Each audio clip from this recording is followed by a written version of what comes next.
Hello YouTube. Well, we're going to do another build video today. We're actually going to be rebuilding my Pentium III computer, and I'll be logging some steps down the road. This is the case that it will be built in.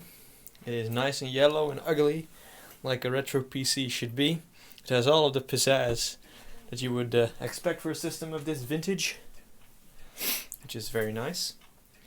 Something that I haven't quite figured out is which video card I'm going to put in, but we'll figure that out sooner or later. It will be running Windows 98 or Windows Millennium Edition, depending on what is most stable on this system. I know ME jokes are going to come flying by, but honestly, Windows ME is a lot better in terms of support for things like USB flash drives and whatnot. You really need to mod Windows 98, add the drivers afterwards in order to get that to work. So I'm not particularly happy about that. But, let's just start by opening up the case and showing you what is inside right now. Well, this is the current setup, as you can see. Right here we have a micro ATX motherboard. This is a Gigabyte GA6 VEML with a VIA chipset, socket 370. The upside of this board is it supports 12-tin CPUs up to, the fastest one, 1.4 GHz. Currently there's a 1266 MHz one on there in the socket. Currently installed 256 megs of RAM, I believe. Well, I think it is. I'm not going to pull it out right now. I think we have a 20 gig hard drive right here from Western Digital. This is one of those Portage drives. Works, well, yeah, it works. That's pretty much all I'm going to tell and all I'm going to say about it. Just going to keep that in here. It works fine. Also got a floppy drive in here. It does not have a front bezel because it comes out of the HP Vectra case that I have my dual Xeon build in right now. And I don't really have one with a white faceplate, so maybe if I come across one later, then I might add it. But for now, it's fine the way it is. I also need to move the optical drive slightly more forward, so it will actually match up with the faceplate of the case. But I all rebuilt it really quickly last time I serviced this machine. So, it's all basic stuff. The main downside of this particular motherboard is the fact it does not have AGP. And AGP was a major deal back in the day, because pretty much all of the fast video cards were running on AGP, and this board only has PCI and one ISA slot. It's sort of sad that I have to lose the ISA slot because I have a Sound Blaster R64 in here right now. I really love this card, it's really great. But unfortunately it's ISA, I don't have a PCI version of it. So that's the only real loss here, so that means that this build will not be playing DOS games as nicely as this card would, I don't think. But it does not matter, I might actually end up making another build at some point with AT components, or maybe one of those rare ATX socket 7 boards. We'll see how that goes. Video card here, by the way, is a ATI Radeon 7000 PCI. Does well for old games from like the early 2000s and especially the 90s, but it's a pretty balanced build, I should say. But it just got to go because it's not really up to the retro standard that I want. For that, we have some other components here on the left side. There we go. First off, we have this MSI Intel 815 chipset board with AGP, lots of PCI, it's ATX form factor. The only real limiting factor is the fact that the 815 chipset was limited to 512 megabytes of memory, and it will not accept 256 meg DIMMs that are like dual-sided. So you can only use these here that are in there now. I've got 3x128 in there, so for a total of 384 megs of RAM. There's a Pentium III Copper Mine 1 GHz on there, and I've got IO shield and all that stuff. It's a nice board, it will fit the build just fine. In order to circumvent the fact that I cannot use the R64, I've got this here. This is a Sound Blaster Live. As far as I'm aware, these have Windows 98 drivers, so that should be fine. I also have the front case module that's actually usually powered by a floppy connector, which I'm not even sure if this power supply has two of them. If not, then I'll have to use a different power supply. No biggie, I have a couple laying around. That will probably fit the build just fine. just using generic crap that will not get overloaded now, so that will work just fine as well. But I have to find a ribbon cable for that thing as well. I haven't found it yet. It should be somewhere around my house. I have absolutely no freaking clue where the thing would be, but that does not matter. As far as video cards go, I'm not quite sure what I'm going to put in yet. This card would be very nice. This is a GeForce 4 Ti 4800 SE. Pretty nice video card. It's actually a little bit too new, maybe, for this system. Maybe slightly a bit overkill. Just put it in the case right now. But I'm more torn towards this card here, which is a Voodoo 3 2000 card. It's not really in any particular way the highest end Voodoo card ever made, but it's definitely a nice little card. And all the glide effects really appeal to me. So I hope I can get it working in this system. And then we'll have some fun with that, and I'm definitely going to be using the Voodoo card. And I might track down from eBay like a better Voodoo card down the road. So yeah, or maybe even go Voodoo SLI, that would be cool. But I don't really feel like that right now. And the bank will probably not agree with me as much either. But yeah, so, in short, what we're going to be putting into this build is this motherboard here. With 384 megs of RAM, should be more than plenty for this build. Got a special cooler on there, so we might even be able to overclock the CPU if I were crazy. I got plenty of expansion. It will probably add a network card, I think. Yep, this board does not have onboard Ethernet, so I'll be using a separate card for that. I think I've got just the right card for it. It's a gigabit card, but it will work on our 98 SE. I've run it before. So, and Millennium for that fact. So, yeah, let's just stop rambling and let's start getting this stuff into the case, shall we? Well, update 1 on the progress here. As you can probably tell, the motherboard is now in. I actually scavenged another white or beige IDE cable just to go with the whole retro theme of the build a bit more. I have plenty of black IDE cables laying around, and I figured a white one would be much better suited. I've installed the optical drive again in the way it should, and the creative thing. Unfortunately, I still haven't found the ribbon cable for it. I'll just keep looking, I'll find it at some point. But yeah. So now what I really got to do is, hook everything up, install all the cards, and take it from there. Well, we've just reached the point where it's actually ready for, for testing actually. We just have to get the case back on, and then we can actually start doing something with the system. Very nice. Didn't do as much of a clean job with the cabling as I maybe could have done, but those IDE ribbon cables are just a nightmare anyway. I did add the 80mm fan in the front, which is probably loud as all hell. So I will test the system actually without the case on, because I'm pretty sure that's not going to be very quiet in there. I might have to order another fan for that, a more quiet one. But we'll have to wait and see. So as you can see, I've installed the Voodoo card. I installed a 1 gigabit NIC here, PCI. I do have a 3COM 100 megabit card, but it doesn't have a faceplate. So I have to figure out what to do with that and install the Sound Blaster Live. So that'll be a nice fit for this one. So yeah, it's time to hook it up and see if she boots. And if she does, we can start installing Windows on it. We're ready for the first turn on. Okay, we've got power.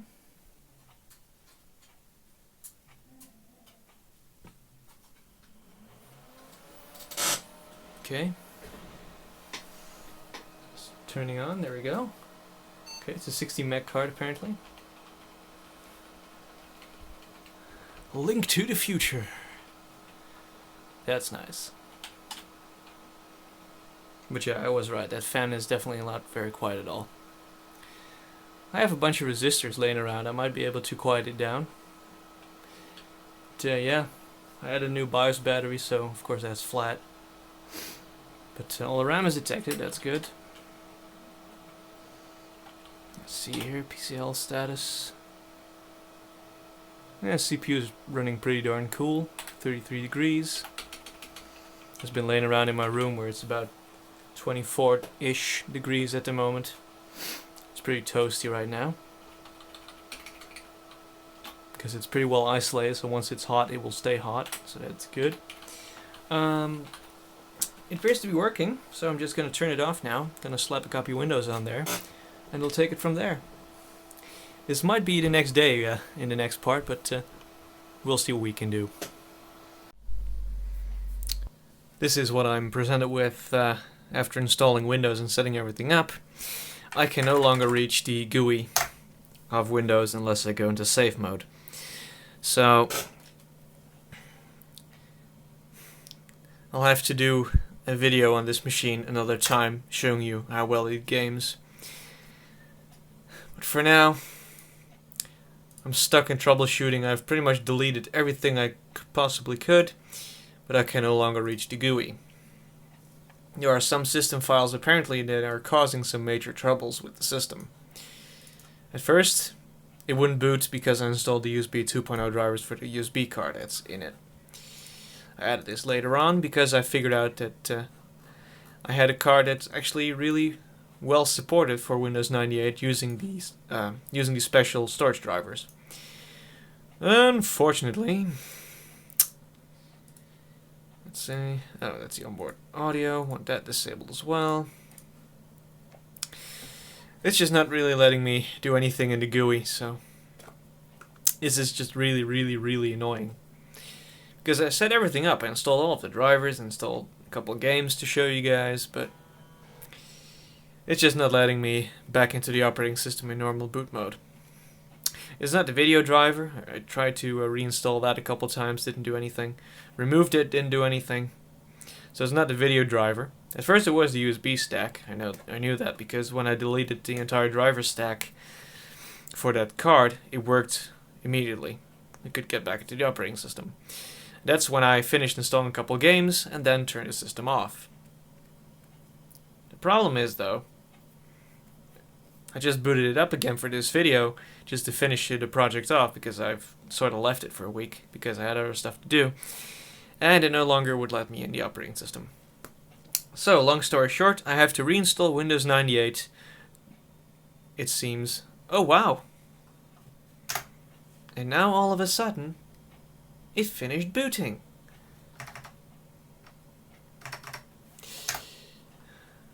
My mouse isn't working, but this is something at least. I guess the problem all along was that the onboard audio re-enabled itself.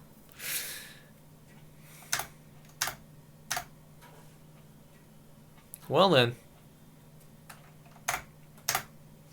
I guess we'll be able to do this anyway. Okay, cool.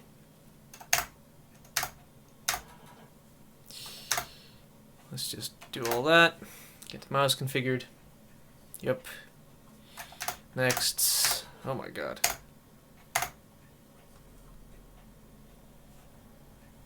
It's in a driver loop, isn't it? Nope. Alright then. Okay, it is finally working now. I'm not going to edit this stuff out. I'm just going to leave it in there because I want you guys to feel the pain that I'm going through getting Windows 98 around on this thing.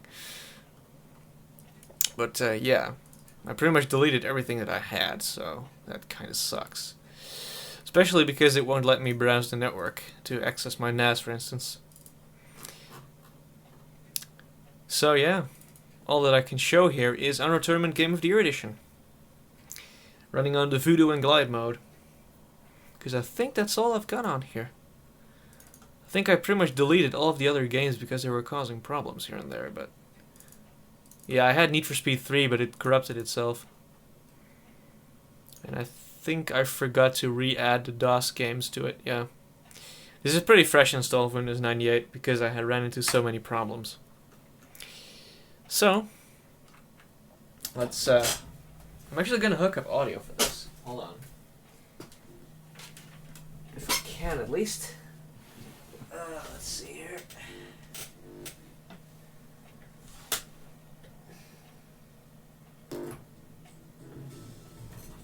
Yeah, there we go. We got sound now.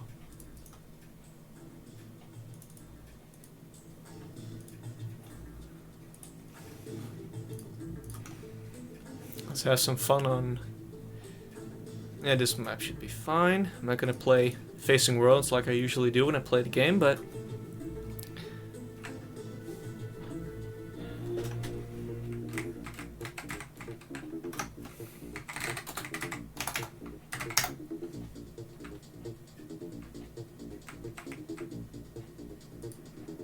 Okay.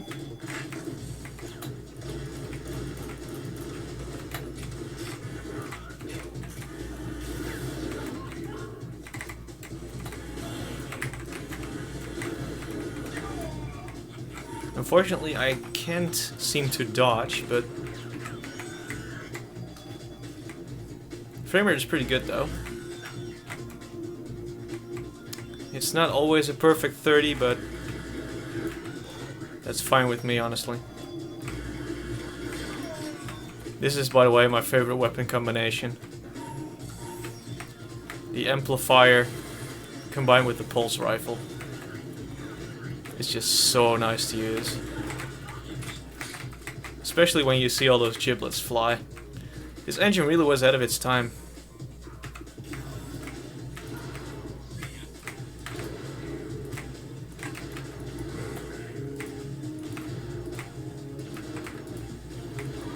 Failing my shock combos everywhere. Oh well. Haven't played this game in a long time. Surprisingly enough, it still runs just fine on Windows 10. Although you really have to edit your CPU. Oh god. Jesus Christ, man. Really good gank there. But you really have to adjust your CPU speed settings with a custom command line argument in order to get it to run properly on some hardware. This game really doesn't like Intel Speed Step or cool and quiet modes.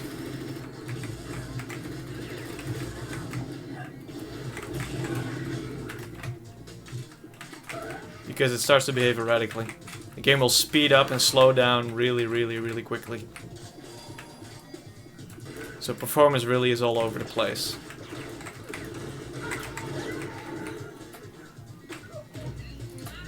Ouch. Got wrecked there. But like I said, frame rate's absolutely fine. It's really playable. Plays very nicely.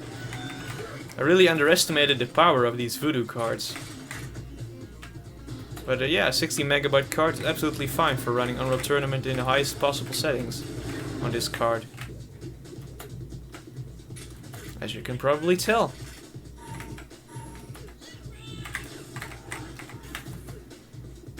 You know, frame rate drops here and there because of all the giblets on the screen, but can't really blame the card for that. All of the AI has to be rendered by the CPU as well, which is getting getting hammered actually. This game was hard to run back in the day. Especially bots are hard to render because it's all CPU based, because it's AI. But yeah. I guess this is the point where I'm going to turn the system off. I'm going to do some further testing. And I will do a full-on gaming on a Pentium III video in the future. But for now, I just wanted you guys to see that it actually worked. Including that 3-minute part of troubleshooting to get it to work properly again. I really have to keep those onboard videos or onboard audio stuff disabled. It's really getting annoying. But yeah, the Pentium 3 lives. It has been rebuilt. The components are working flawlessly. At least, yeah, the hardware is. The software side of things is slightly different. But yeah, this concludes the video. I hope you all enjoyed it. I thank you all for watching, and I'll see you guys in the next video.